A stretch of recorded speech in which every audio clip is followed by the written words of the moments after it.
यहाँ पे जो बिल्डिंग दिख रहा है ये तुम्हारा कोचिंग का बिल्डिंग है, जिसमें फर्स्ट फ्लोर में क्लास 9 का क्लास चल रहा है, सेकंड फ्लोर में क्लास 10 का क्लास चल रहा है, थर्ड फ्लोर में क्लास 11 का क्लास चल रहा है और फोर्थ फ्लोर में क्लास 12 का क्लास चल रहा है।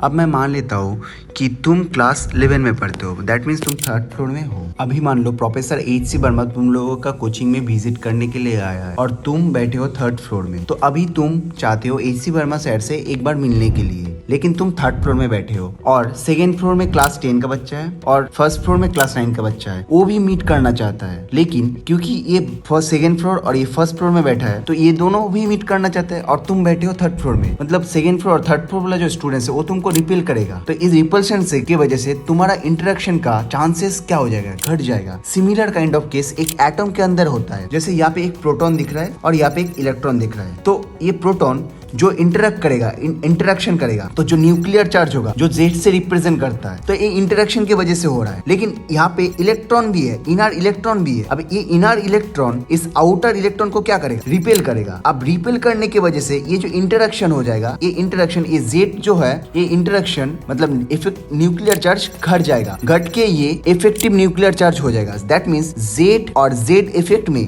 Z ज्यादा बड़ा है। तो इस दोनों इक्वेशन को अगर हम लोग हम लोग दिखाएंगे तो Z equal to Z effect plus कुछ कांस्टेंट ऐड करना पड़ेगा। So Z effect equal to क्या हो जाएगा, Z इफेक्ट इक्वल टू मतलब इफेक्टिव न्यूक्लियर चार्ज मतलब हो जाएगा Z माइनस समथिंग। मतलब ये जो आ रहा है Z इफेक्ट, ये Z मतलब न्यूक्लियर चार्ज सिर्फ और सिर्फ एट्रैक्शन की वजह से होता है। और यहाँ पे जो Z इफेक्ट आ रहा है, ये एट्रैक्शन और रिपल्शन को ऐड करके, और ये जो सिग्मा है, ये सिग्मा आता है ड्यू टू रिपल्शन के वजह से।